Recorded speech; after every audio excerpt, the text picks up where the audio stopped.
नमस्कार। वंदे मातरम। आज हम बात करेंगे गेहूं के ऊपर। सारी दुनिया गेहूं खा रही है। अधिकांश लोग दुनिया के गेहूं खाते हैं। पर ध्यान रखिए, जो गेहूं आजकल हम खा रहे हैं ये गेहूं और जो हम परंपरा से गेहूं खाते आए हैं एक नहीं है। इसमें बहुत से परिवर्तन किए गए हैं। हाइब्रिड भी है और जेनेटिकली मॉडिफाइड भी होने की आशंका है। इसके कारण अनेक प्रकार के शरीर में विकार पैदा होते हैं। एक डॉक्टर हैं जिनका नाम है डॉक्टर विलियम डेविस। अमेरिका के डॉक्टर हैं और कार्डियोलॉजिस्ट हैं, हृदय रोग विशेषज्ञ हैं। इन्होंने इसके ऊपर सबसे ज्यादा काम, जो ज्ञात कार्य है दुनिया में, सबसे ज्यादा काम इन्होंने किया है गेहूं के ऊपर। इनके साथ हुआ क्या, 1995 में इनकी माँ हृदय रोग के कारण, हृदयाघात, हार्ट अटैक के कारण मर गई। ये बचा नहीं पाए। माँ से बहुत प्यार था इनका और ये एक ईमानदार सज्जन डॉक्टर हैं।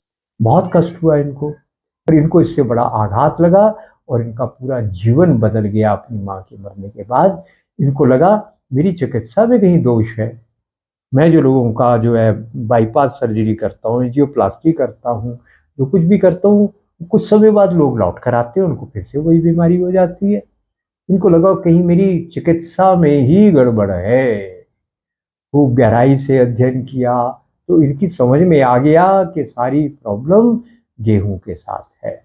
जब जब लोगों को इन्होंने गेहूं खिलाना बंद किया तो जो लोग माइग्रेन के रोगी, 10 साल पुराना रोगी भी जो है 3 दिन में ठीक हो गया। क्या किया? गेहूं बंद किया। मधुमेह, डायबिटीज के रोगी, हजारों रोगी, सैकड़ों नहीं हजारों रोगी गेहूं बंद किए और ठीक हो गए कुछ ही दिन में। इसी प्रकार से कोई मासिक धर्म की समस्या है, वो लोग ठीक हो गए। और एक भी ऐसी बीमारी नहीं है जिसमें गेहूं, एलर्जी की बीमारी है उसमें भी फायदा, तुरंत गेहूं बंद की, एलर्जी ठीक हो गई। तो इनको लगा गेहूं में ही कुछ गड़बड़ है। उसके ऊपर थोड़ा गहराई से अध्ययन करने के बाद इनको पता लगा कि गेहूं के अंदर एम्लोपेक्टिन और ग्लूटीन, ये जो तत्व हैं, इनके कारण गेहूं विष की तरह शरीर पर काम करती है। और कमाल की बात यह है कि एम्लोपेक्टिन जैसे ये घातक तत्व और किसी अनाज में है ही नहीं, केवल गेहूं में है। ये शरीर में जाने के बाद बहुत ज्यादा शर्करा, चीनी बहुत ज्यादा रक्त में छोड़ देते हैं। यानी इतने ज्यादा शर्करा शरीर में बनती है कि ग्लूकोज बन जाता है कि 2 स्लाइस खाने से जितनी शक्कर शरीर में बनती है, मीठा बनता है, उतना तो एक स्निक्स बार से एक चॉकलेट पूरा खाने के बाद भी नहीं बनता, उससे भी ज्यादा। और ब्रेड सारी दुनिया खा रही है, तो आप सोचिए शरीर कैसे ठीक रहेगा। और उसके कारण मोटापा। गेहूं बंद की तो 17-18 इंच तक, 19 इंच तक जो है पेट कम हो गया, पेट की चर्बी कम हो गई। यानी अमेरिका में जो बहुत बड़ी बीमारियों में से एक बीमारी है मोटापा है, तो उसका एक कारण कौन सा है? पैक्ड फूड के साथ गेहूं एक बड़ा कारण है।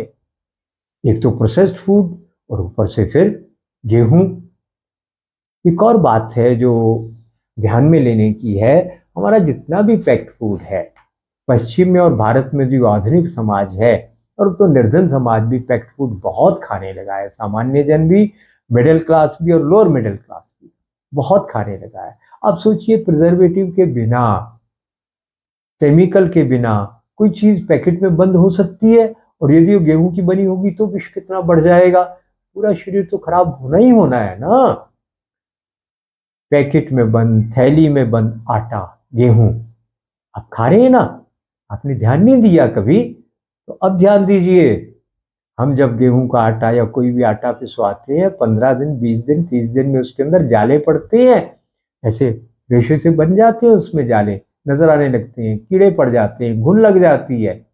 कभी आपने देखा आपके थैली के आटे में कभी घुन लगा? दुकान पे पड़ा हुआ है 1 महीने तक, होलसेलर के पास पड़ा है 1 महीने तक, आपके घर में आके 15 दिन, महीना पड़ा है, कभी कीड़े नहीं लगते?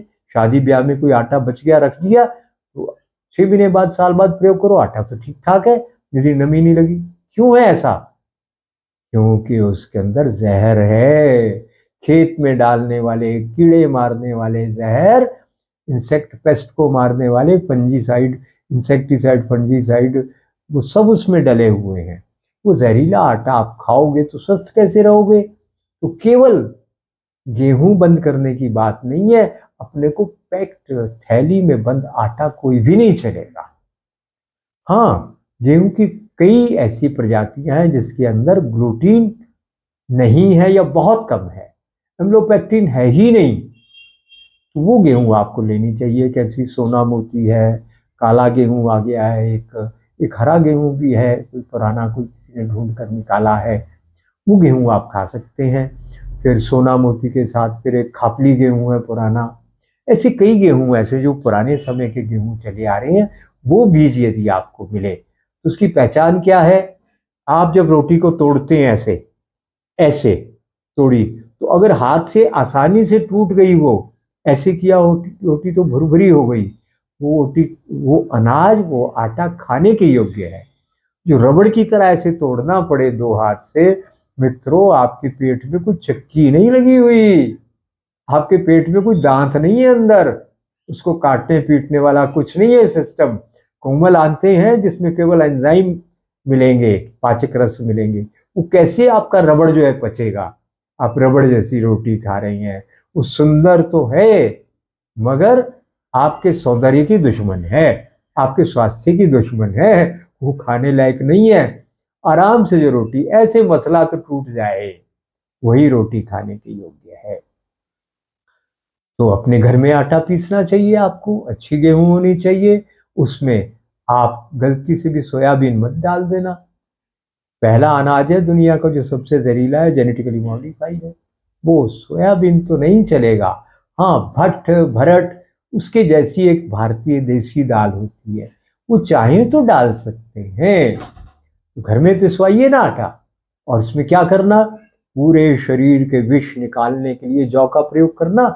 कलयुग की सबसे बड़ी बीमारी है विषाक्तीकरण, शरीर में विषों का संग्रह, हवा से, पानी से, आहार से, फलों से, सब्जियों से विष ही विष अंदर जा रहा है। 30-40 साल उम्र कम हो जाती है हमारी। तो अब उसका सबसे बड़ा बीमारी क्या है कलयुग की? विष। सबसे बड़ा इलाज क्या है? निर्विषीकरण। समस्या है टॉक्सिफिकेशन, समाधान है डिटॉक्सिफिकेशन। तो शरीर के शोधन का बहुत अच्छा काम करता है जौ। तो अपने आहार में 25-50% जौ डालिए।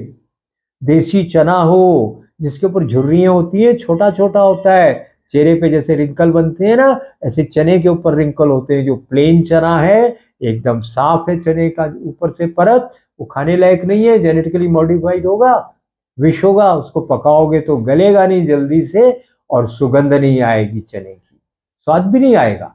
तो जो छोटा चना देसी राजस्थानी, वो डाल सकते हैं, जितना आप चाहें उतना डाल लो। तो जौ के कारण विष निकलेंगे, और बेसन जैसे चेहरे को निखार देता है ना चेहरे पे लगाने से, ऐसे आंतों के अंदर सड़न को खत्म करेगा, बल तो देगा ही देगा, पैंक्रिया को बढ़िया बनाएगा, आपके अनेक रोग चले जाएंगे, आंतों के कब्ज भी दूर हो जाएगी। तो इस प्रकार अपना आटा अच्छे से सोच समझ कर बनाइए। पर जब आपको आटा अच्छा चाहिए, या तो चक्की से पिसा लो, नहीं तो हो सके तो 16-18 हजार रुपए की चक्की आ जाती है, घर में रख लो ना। 4 परिवार 10 परिवारों के लिए भी एक चक्की चल जाएगी। घंटे भर में आपका 15 दिन का आटा पिस जाएगा, 10 दिन का।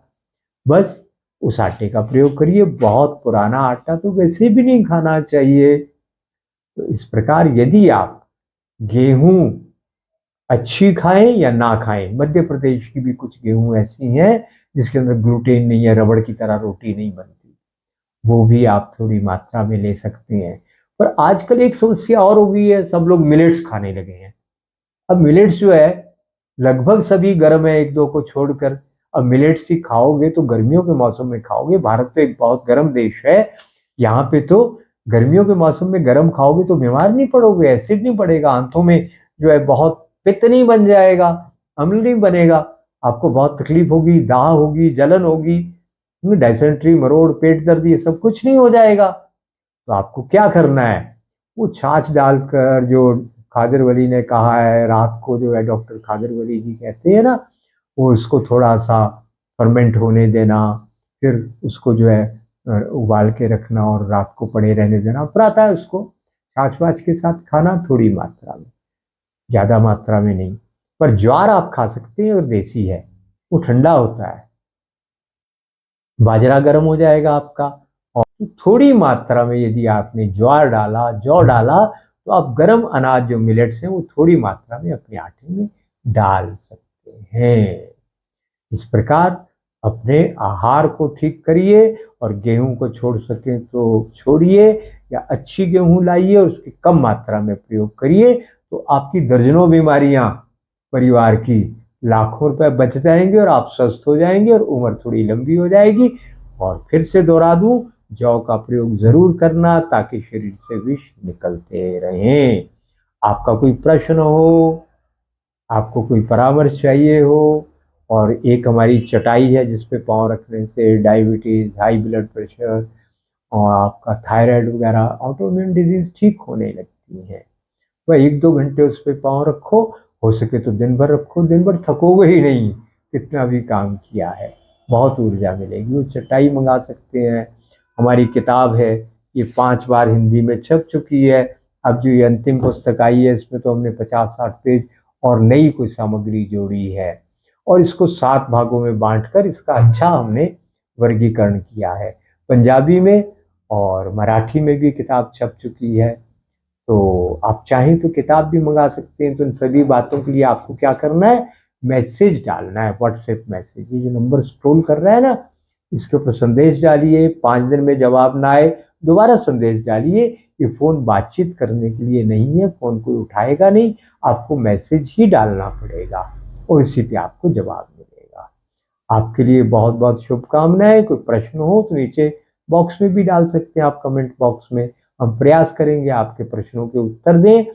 आप स्वस्थ हों, प्रसन्न हों और दीर्घायु हों। इन्हीं शुभकामनाओं के साथ नमस्कार, वंदे मातरम।